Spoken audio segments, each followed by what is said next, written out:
Hello বন্ধুরা, তো আমি আজকে আবার অন্যদিনের মতো নতুন একটা রেসিপি নিয়ে এসেছি। আজকে রেসিপি হচ্ছে ডিমের সন্দেশ। তো চলো আমি এই রেসিপিটা কিভাবে বানাই তোমরা শেষ পর্যন্ত ভিডিওটা স্কিপ না করে পাশে থেকে দেখার জন্য অনুরোধ রইল। তো চলো শুরু করি। তো এই ডিমের সন্দেশটা বানাতে আমার 3টে ডিম লাগবে। তো আমি 3টে ডিম নিয়ে নিয়েছি। উনানে আমি একটা ফ্রাইং প্যান দিয়ে দিয়েছি। এবার গ্যাসটা অন করে দেব। এবার আমি ডিম 3টে ফেটিয়ে দেবো।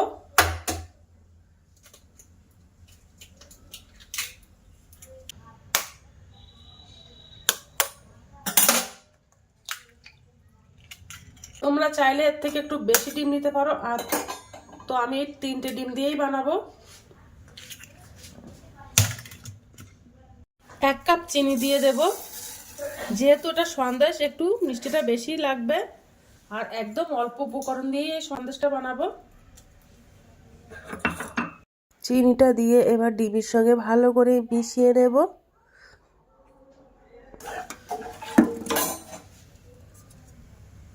এবার আমি ওর মধ্যে 1/2 কাপ ঘি দিয়ে দেব। আর ঘি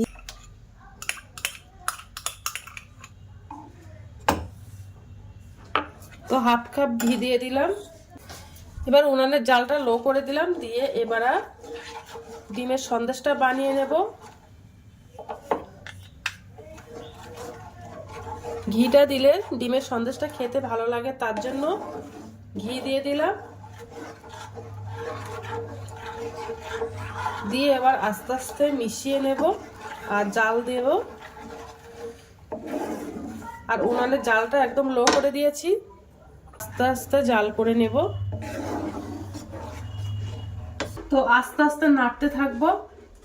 আর উনানের জালটা একদম লো করে দিয়েছি, তা না হলে পুড়ে যেতে পারে নিচ থেকে, তার জন্য আর অনবরত নাড়তে থাকতে হবে যেন নিচ থেকে না লেগে যায়, তার জন্য। ওর মধ্যে 2টো তেজপাতা দিয়ে দেব।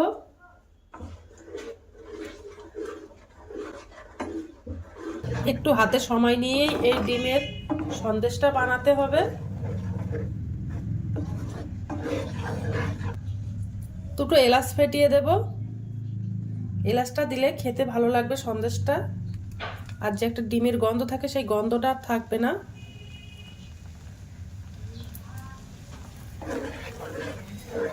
দেখো আস্তে আস্তে ঘন হয়ে আসছে।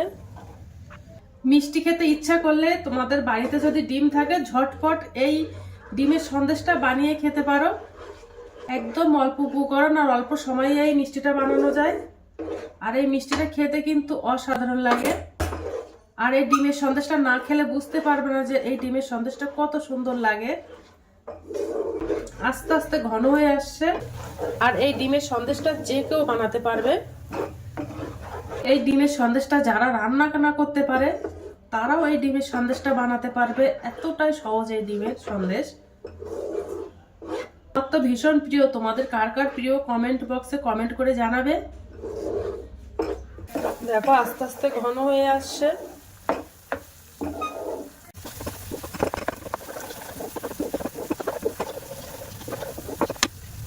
একটু গুঁড়ো দুধ দিয়ে দেবো, দিলে ভালো লাগবে খেতে, তার জন্য এর স্বাদটা আরো বেড়ে যাবে।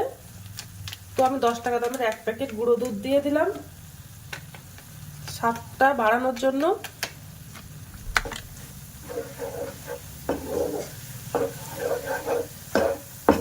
তো দেখো জাল দিতে দিতে তেল ছাড়া ছাড়া মতো হয়ে আসছে। প্রায় আমার সন্দেশটা শেষের মুখে এখন।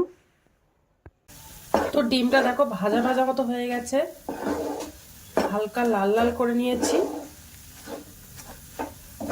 একটা সুন্দর একটা কালার হয়ে এসছে সন্দেশের। এবার আমি গ্যাসটা অফ করে দেব। আমার সন্দেশটা বানানো হয়ে গেছে। তো আমার সন্দেশটা বানানো হয়ে গেছে আর আমি এই বাটিতে সেট করে নেব। তোমরা চাইলে যে কোনো পাত্রে বানিয়ে নিতে পারো। তো